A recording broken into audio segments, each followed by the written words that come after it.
Hi guys, इस tutorial में हम लोग 2D एरे लेंथ के बारे में जानेंगे। जैसा कि हम लोगों ने 1D एरे में भी देखा है कि लेंथ एक वेरिएबल होता है जो होल्ड करता है साइज को, एरे के साइज को। बट यहाँ 2D एरे की जब हम बात करते हैं हमारे पास दो साइज होता है, पहला रो का साइज, दूसरा कॉलम का साइज। तो वह कैसे यहाँ लेंथ डिफाइन करता है उसको भी हम लोग देखने वाले हैं। ठीक है, लेंथ एक वेरिएबल होता है। ये कुछ लोग इसको वेरिएबल ना कहकर प्रॉपर्टी कहते हैं कि लेंथ एक प्रॉपर्टी है जो कि बाय डिफ़ॉल्ट होल्ड करता है एरे के साइज को। ठीक है, सो देखते हैं आगे।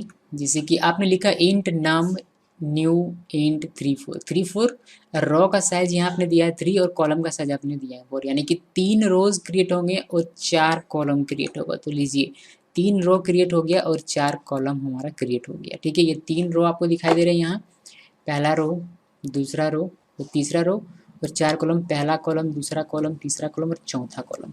4 कॉलम हमारे पास है, 3 रोज हैं। ठीक है, अब जैसे आपको रो का लेंथ निकालना, यानी कि इसमें कितने रोज हैं ये आपको निकालना है। ठीक है, इसमें कितने रोज हैं, 3 रोज हैं। तो अगर ये आपको निकालना है तो आप सिंपली ये स्टेटमेंट लिखिए, num dot length. Num dot length लिखते हैं तो आपको रो का साइज मिल जाता है, यानी कि रो का लेंथ मिल जाता है। कितने रोज है इसमें, 3 रोज हैं। तो आपको आउटपुट स्क्रीन पर दिखाई देगा 3। लेकिन जैसे कि हम लोग जानते हैं कि 2D एरे में सिर्फ रो नहीं, हमारे पास कॉलम भी। तो कॉलम के लिए आपको लिखना पड़ेगा नाम और इसका इंडेक्स नंबर 0 डॉट लेंथ। जब आप ऐसा लिखते हैं तो आपको आपके आउटपुट स्क्रीन पर रो साइज 3 पहले वाले से, यानी कि नम डॉट लेंथ से आपको रो का साइज मिल जाएगा, और दूसरे वाले से नम इंडेक्स 0 डॉट लेंथ से आपको कॉलम का साइज मिल जाएगा 4। ठीक है, यहाँ 3 4 लिखा आपने। ओके, आप इसको इस तरीके से भी लिख सकते हैं, पहले इंट रो इक्वल नम डॉट लेंथ, यानी कि नम डॉट लेंथ में जो भी है उसको रो में आप आपने असाइन कर दिया। नम डॉट लेंथ में क्या रहता है, नम डॉट लेंथ में रहता है रो का साइज, तो आपने इसको रो में असाइन कर दिया।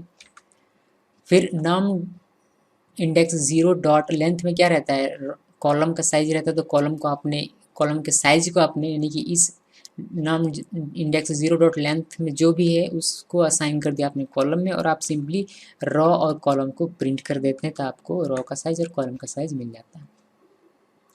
ठीक है, तो इस तरीके से आप फाइंड कर सकते हैं अपने रो का साइज और कॉलम का साइज। ठीक है, अब एक और इम्पॉर्टेंट बात, यहाँ हम लोगों ने जो इंडेक्स लिखा हुआ है 0, ये 0 सबसे पहली बात कि ये 0 किस चीज़ का है, रो का लिखा हुआ है या फिर कॉलम का लिखा हुआ है। यानी कि इंडेक्स 0 तो यहाँ भी होता है, कॉलम में भी होता है और रो में भी होता है, जैसे कि हम लोग जानते हैं। तो यहाँ ये 0 रो का लिखा जाता है, ये नाम इंडेक्स 0 डॉट लेंथ। इसका मतलब ये होता है कि नाम 0, यानी कि ये रो, इस रो में देखिए कि कितने कॉलम्स हैं, ये कह रहा है। नम 0 जब आप लिखते हैं तो ये कहता है कि इस रो में देखिए कि कितने कॉलम्स हैं। सो इसमें कितने कॉलम है, पहला कॉलम, दूसरा कॉलम, तीसरा कॉलम, चौथा कॉलम। तो ये 4 कॉलम आपको यहाँ प्रिंट करके देता है।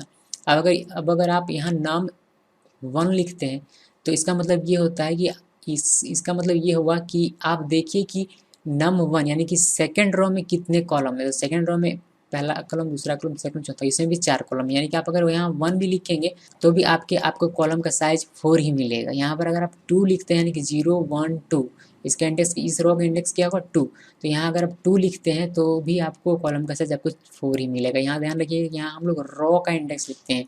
बहुत लोग कन्फ्यूज़ होते हैं कि यहाँ पर कॉलम का इंडेक्स लिखते हैं और वो एक्सपेरिमेंट करते हैं कि 0 1 2 3। तो 0 1 2 तक तो ठीक है, लेकिन जब आप 3 लिखते हैं यहाँ, चूँकि यहाँ रो 3 है ही नहीं, यहाँ आपने 3 लिख दिया है कॉलम को देखकर, तो आपको ये एक एरर मिलता है।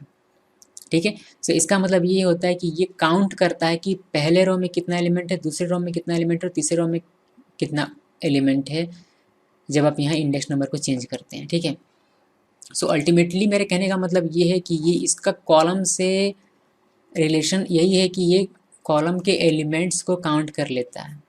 ठीक है, कॉलम का जो वैल्यू होता है उसको काउंट कर लेता है कि यहाँ एक वैल्यू है तो ये 1, यहाँ एक वैल्यू तो 2, यहाँ एक वैल्यू तो 3, यहाँ एक वैल्यू तो 4। इसको काउंट करके आपको बताता है कि कॉलम का साइज आपका कितना है।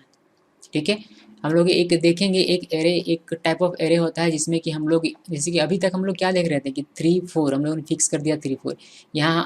यहाँ रो 3 होंगे और हर रो में 4 कॉलम होंगे। लेकिन एक एरे है जिसमें कि आपने फिक्स कर दिया है रो, लेकिन कॉलम उसका फिक्स नहीं है। पहले रो में अगर 4 कॉलम्स हैं तो दूसरे रो में हो सकता है कि 2 ही कॉलम हो, तीसरे रो में हो सकता है कि 1 ही कॉलम हो। तो ये भी हम लोग देखेंगे, तब हमें ये ज़्यादा इम्पोर्टेंट और ज़्यादा यूज़फुल लगेगा लेंथ। लेंथ जो आपका प्रॉपर्टी है वह, ठीक है। ओके, सो फिलहाल के लिए चलिए देखते हैं 2D एरे का लेंथ प्रैक्टिकल। यहाँ मैंने सिंपली लिखा हुआ है कि आपको इससे इसके थ्रू मिलेगा 3 आउटपुट, इसके थ्रू मिलेगा आपको 4 आउटपुट, ठीक है। यहाँ पे इंडेक्स 0 1 2 कर सकते हैं। 0 1 2 मतलब 3 रोज हैं, इसीलिए 3 आपने यहाँ लिखा हुआ है, तो 0 से 2 तक आप यहाँ लिख सकते हैं, ठीक है। ये यहाँ जो भी हम लोग लिखते हैं वो रॉ के अनुसार लिखते हैं। चलिए इसको रन करते हैं और देखते हैं।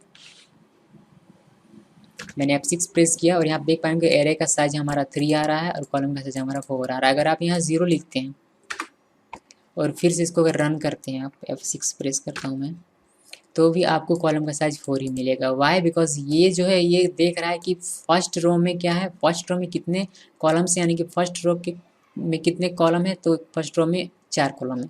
जब आप यहाँ 1 लिखते हैं ये देखता है कि दूसरे रो में कितने कॉलम्स है, दूसरे रो में भी 4 कॉलम है। तो इसलिए आपको हमेशा 0 लिखे या फिर 1 लिखे फिर 2 लिख के हमेशा 4 ही मिलेगा।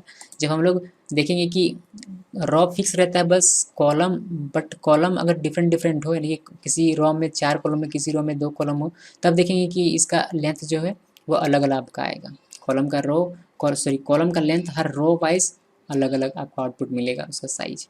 उसको हम लोग बाद में देखेंगे, अभी नहीं। ओके, फिलहाल के लिए इतना जानिए कि इससे आपको इस नाम डॉट लेंथ से आपको मिल सकता है रॉ का साइज, और नाम इंडेक्स के साथ, यहाँ रॉ का इंडेक्स लिखते हैं हम लोग, और डॉट लेंथ के साथ आपको मिल सकता है कॉलम का साइज या फिर number of elements in your column. Okay sir, thanks for watching this video and guys please subscribe my channel.